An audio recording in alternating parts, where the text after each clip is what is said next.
First of the 25 waterfalls in Kings Canyon Waterfall in Carson City, Nevada. Proverbs 3:5 says, trust in the Lord with all your heart and lean not on your own understanding.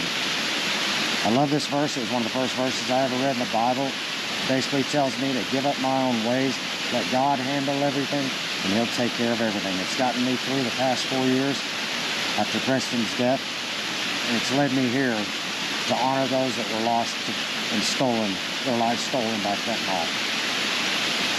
Here's the first round.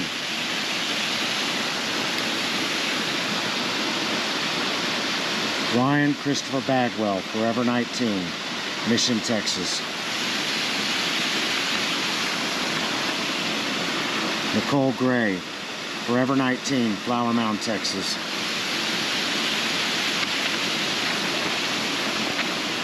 Colin Hanschel, Forever 18, Henderson, Nevada. Ashton Harmon Manser, Forever 22, Henderson, Nevada.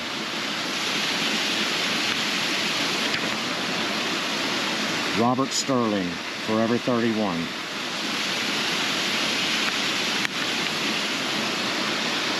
Jason Isaac, Forever 41, Anchorage, Alaska. God bless each and every one of your families. The best I can say is I'm sorry. Just as I will tell every other parent or every family member, I'm sorry, but I know that God has given each one of us a purpose. God bless you all.